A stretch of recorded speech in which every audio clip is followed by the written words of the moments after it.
Supremo suspende julgamento sobre o uso de aeronaves com produtos químicos no combate ao mosquito Aedes aegypti. Vou aguardar a presença do ministro Celso de Mello e do ministro Toffoli para nós obtermos o quórum necessário num sentido ou no outro. Justiça Federal em São Paulo aceita denúncia e ex-presidente Michel Temer vira réu pela 4ª vez. Tribunal de Justiça de Minas Gerais celebra acordo histórico entre governo do estado e municípios para pagamento de débitos. Ficou acertado que o governo de Minas vai pagar os 6 bilhões de reais que a administração passada deixou de repassar aos municípios em 2017 e 2018, além de 1 bilhão de reais que o atual governo não pagou em janeiro deste ano. Ministério Público Federal quer esclarecimento sobre comissão responsável por fiscalizar conteúdo de provas do Enem. Assim que for notificado, o INEP terá o prazo de 5 dias para apresentar uma resposta. E número de divórcios realizados em cartórios aumenta no Brasil em 2018.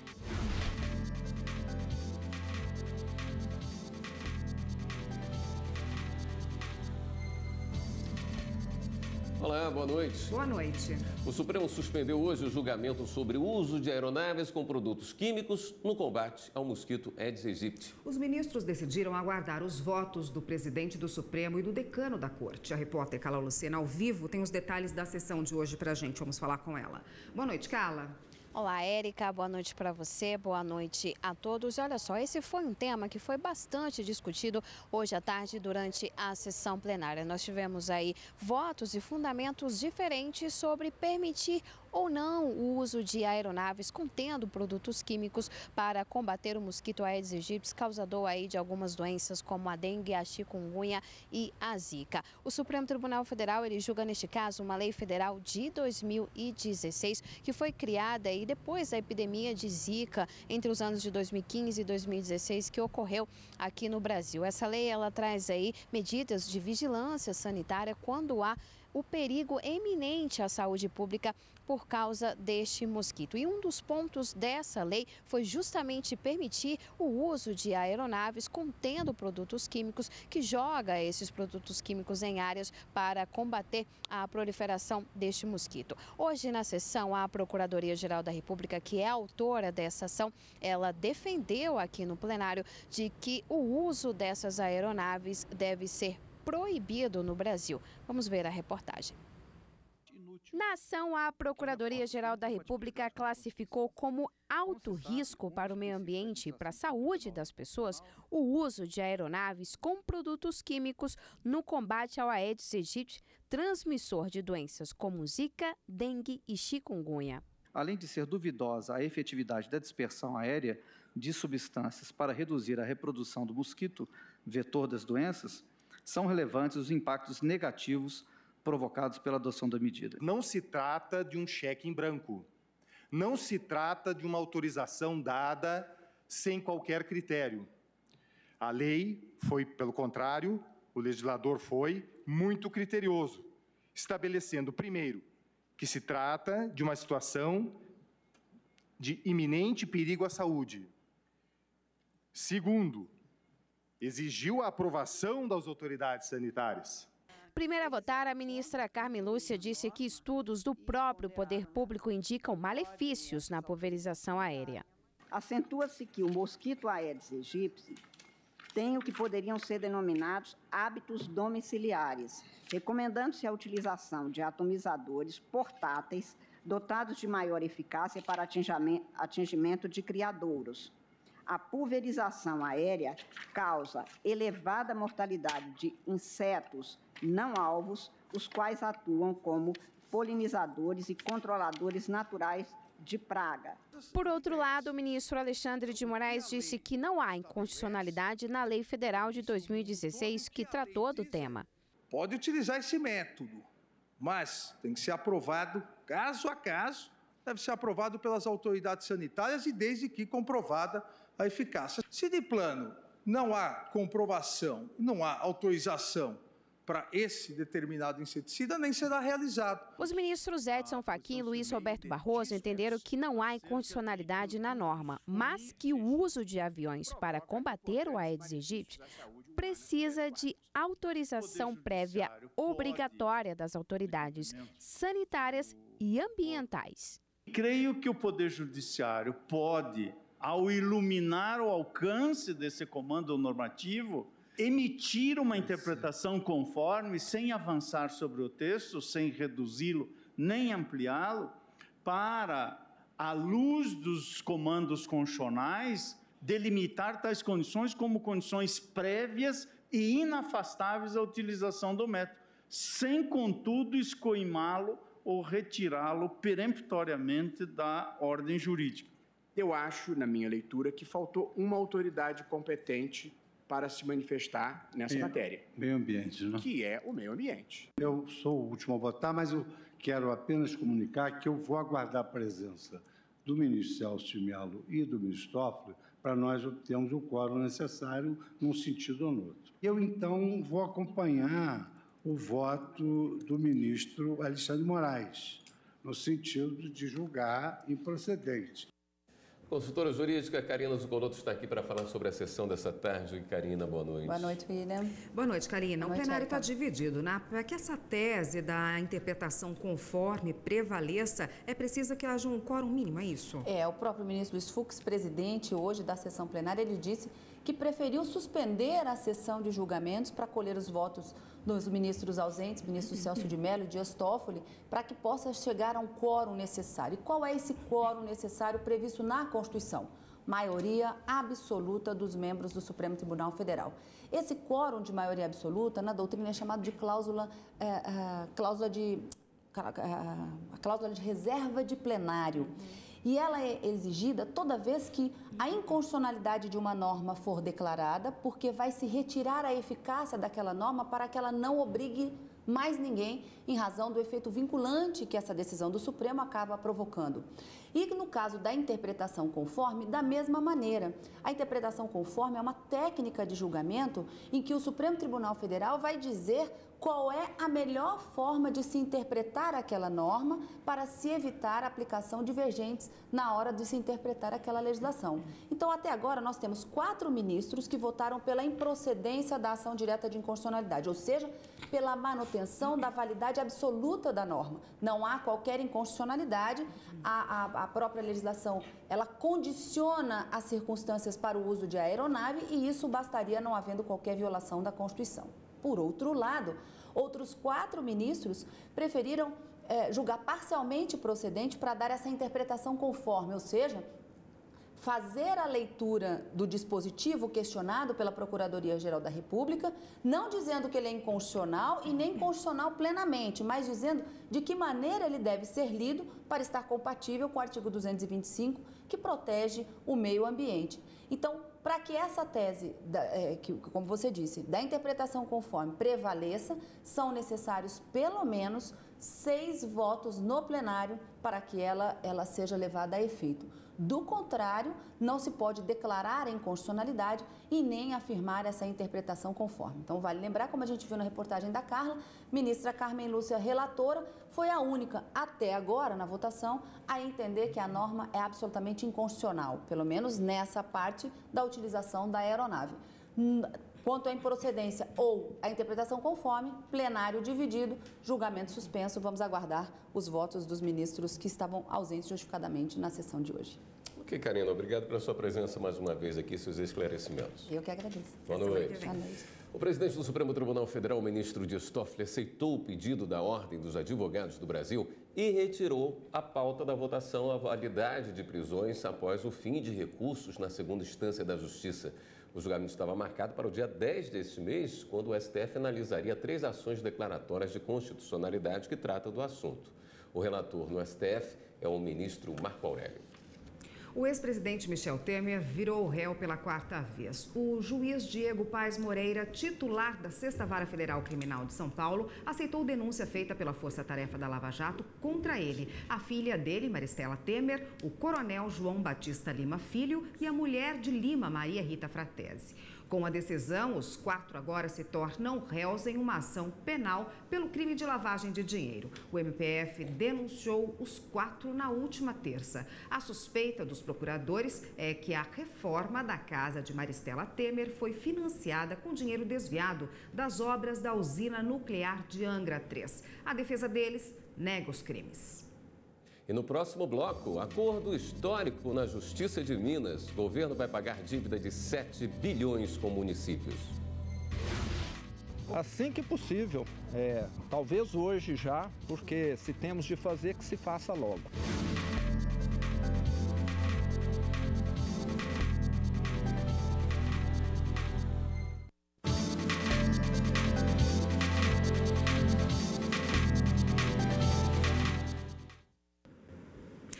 Começa daqui a pouco no auditório do Tribunal Superior Eleitoral o 8º Encontro Nacional das Escolas Judiciárias Eleitorais. A repórter Maíra Guedes tem outras informações sobre esse encontro. Boa noite, Maíra.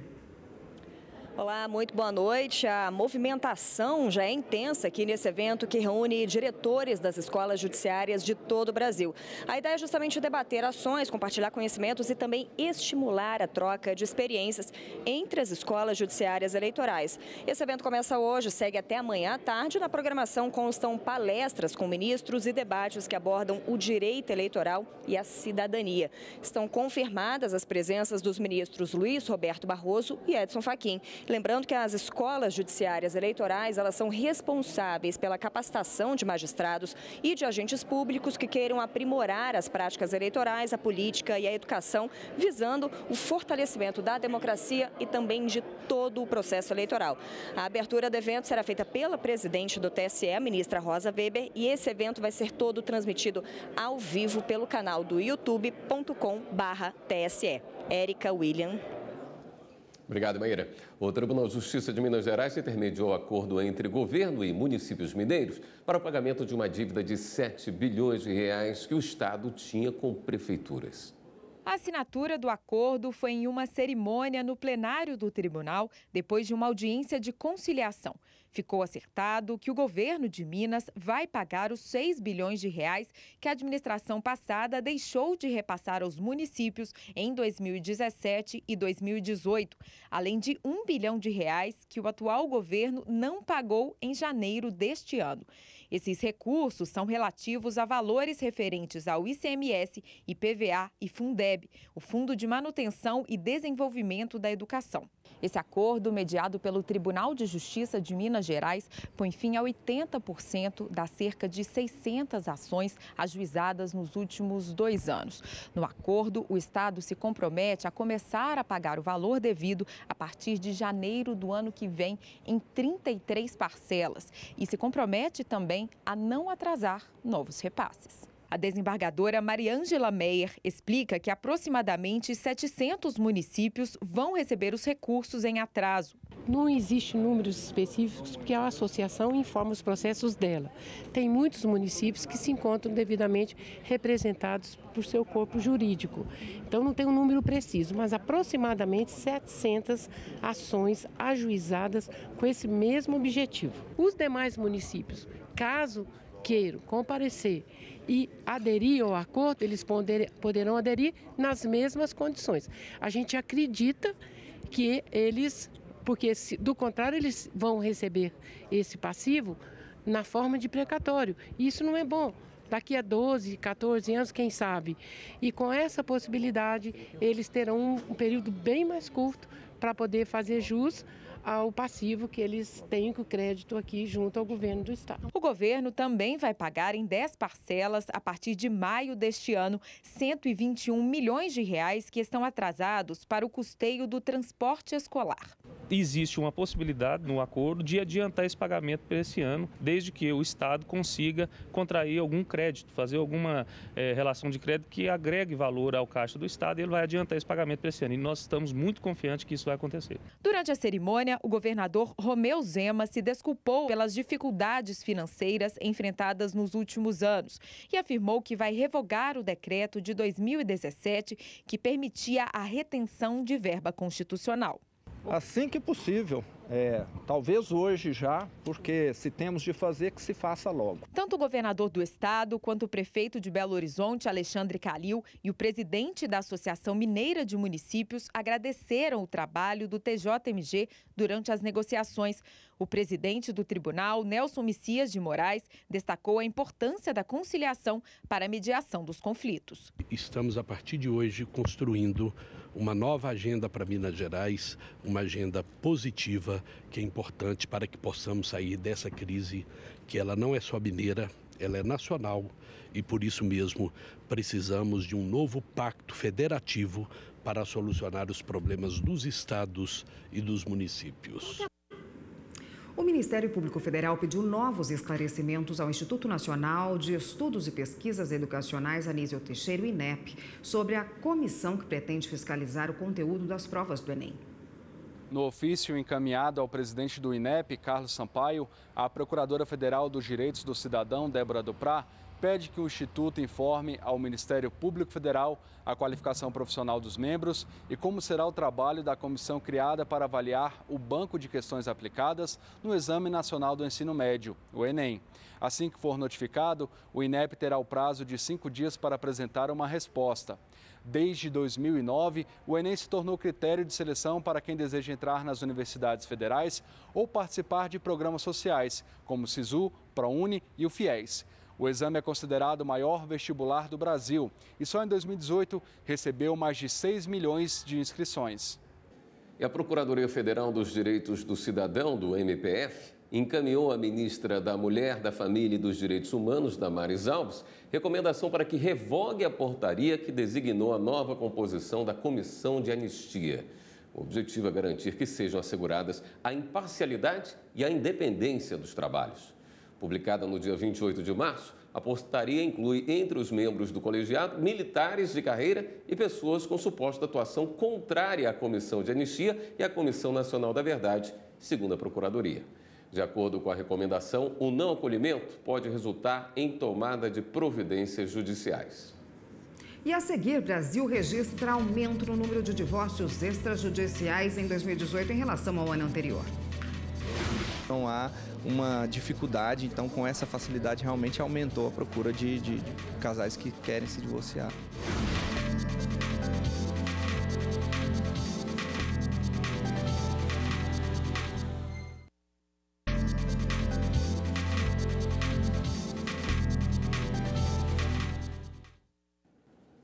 Em 2018, foi registrado aumento no número de divórcios realizados de forma extrajudicial na comparação com o ano anterior. Desde que isso se tornou possível, foram lavrados mais de 700 mil divórcios pelos cartórios. Até 2007, quem quisesse se divorciar precisava obrigatoriamente recorrer à justiça. Além desse sofrimento todo natural que é a separação, ainda tinha toda uma dificuldade de você entrar com um processo e passar ali por um longo período dentro de uma briga judicial. Tudo ficou mais fácil a partir de uma lei que entrou em vigor nesse mesmo ano. De 2007 para cá, mais de 700 mil divórcios foram realizados em cartórios de notas de todo o país. Ano passado, o número de separações oficializadas de forma extrajudicial aumentou 0,4% em relação a 2017. São Paulo, Paraná e Minas Gerais são os estados que concentram a maior quantidade de casais divorciados. Tem gente que se separou e agora não quer mais nem saber de casamento. Nem penso em casar novamente, essa é a verdade, eu não penso. Neste cartório em Brasília, por exemplo, é grande o movimento de casais que desejam se divorciar. Somente nos 3 primeiros meses do ano foram oficializados aqui 124 divórcios. Nos casos mais simples, quando não existe divisão de bens, o processo fica pronto em até 1 hora. Os interessados devem ser orientados por um advogado ou por um defensor público. No cartório, basta apresentar um documento oficial com foto e a certidão de casamento. O casal não pode ter filhos menores de idade. Se houver partilha de bens, também é preciso levar a documentação específica. Hoje, em média, um processo de divórcio que não tenha bens a partilhar, ele em máximo 1 hora e meia, ele é realizado, a escritura é lavrada e finalizado o divórcio do casal. Então não há uma dificuldade, então com essa facilidade realmente aumentou a procura de casais que querem se divorciar. Mesmo depois de 2 divórcios, a Renata continua acreditando no amor e no casamento. Prova disso é que ela está aí, casada no papel pela 3ª vez e feliz da vida com o Alan. Essa é uma prova de que vale a pena. O programa Justiça Presente do CNJ é exposto no TJ da Paraíba instituições que atuam no sistema carcerário estadual. Representantes de diversas instituições que atuam no sistema carcerário participaram da apresentação do programa Justiça Presente, parceria entre o CNJ e o Programa das Nações Unidas para o Desenvolvimento, PNUD. Ao apresentar o programa, o juiz auxiliar da presidência do CNJ, Márcio da Silva Alexandre, afirmou que nos últimos 30 anos houve um aumento de 700% da população carcerária no país, onde o Brasil encontra-se na contramão de outros países que vêm conseguindo diminuir essa estatística, a exemplo dos Estados Unidos e China. A ideia do ministro Toffoli, na gestão do Conselho Nacional de Justiça, é diminuir a quantidade de pessoas encarceradas. Não simplesmente desencarcerar, mas encarcerar de forma qualificada. E com isso espera-se que haja uma diminuição da população que se encontra presa hoje no país. Ainda segundo o juiz auxiliar da presidência do CNJ, o programa Justiça Presente atuará em 4 eixos. Da parte da tecnologia da informação, políticas de cidadania. Hoje os presos saem das penitenciárias praticamente sem nenhuma documentação. Vamos cuidar também das centrais de custódias e cuidar ainda do sistema socioeducativo. O coordenador do GMF na Paraíba, desembargador Joás de Brito, confirmou a colaboração do tribunal mediante as propostas apresentadas. Será de grande solução para a sociedade, porque ele deixa o sistema prisional e vai ter uma condição de dar continuidade à vida dele lá fora, na sociedade, ao invés de voltar ao crime. Porque se nós não tivermos esse olhar e esse cuidado, ele é automaticamente cooptado pela organização criminosa. Para o procurador da República, Antônio Edílio Teixeira, presidente do Conselho Penitenciário do Estado da Paraíba, o problema do sistema penitenciário é também de segurança pública. Hoje o preso, quando cumpre sua pena, ele vem com toda uma carga de estigmas negativos, de preconceitos, certo? Que ele não consegue se inserir socialmente. E por não conseguir se inserir socialmente, ele fica necessariamente preso a um modelo de organização criminal, porque a sociedade lhe vira as costas, isso é natural. Certo? Então o patronato ele faz essa transição. O patronato ele tem uma função social no sentido de pegar o preso que sai do presídio e tentar fazer essa reinserção. O desembargador presidente destacou o empenho da equipe do CNJ em tentar atenuar a problemática das demandas da execução penal. O CNJ deixou uma equipe aqui permanente, vai ficar aqui vários meses, servidores do CNJ para implementar o sistema do CU e também de começar ainda esse semestre a biometria nos presídios e depois um trabalho em audiência de custódia, o trabalho do egresso também para patrocinar o reingresso do apenado à sociedade. Então, é algo permanente, é algo que vai viger pelos próximos 2 anos, no mínimo. E agora vamos dar um giro na rede para saber das últimas notícias.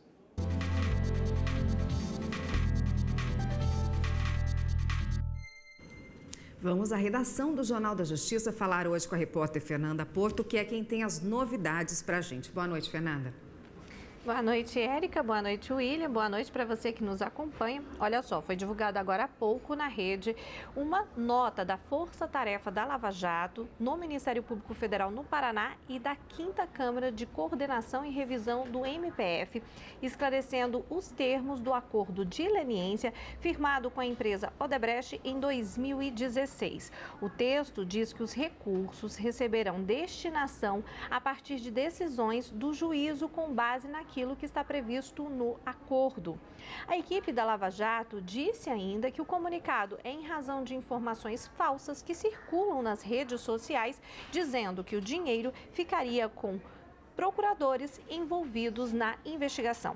Ainda sobre a Lava Jato, no Rio de Janeiro, a Procuradoria-Geral do Estado denunciou o ex-governador Sérgio Cabral e o empresário Eike Batista por improbidade administrativa. Na ação, os procuradores pedem o bloqueio dos bens dos acusados e o ressarcimento de 327 milhões de reais aos cofres públicos.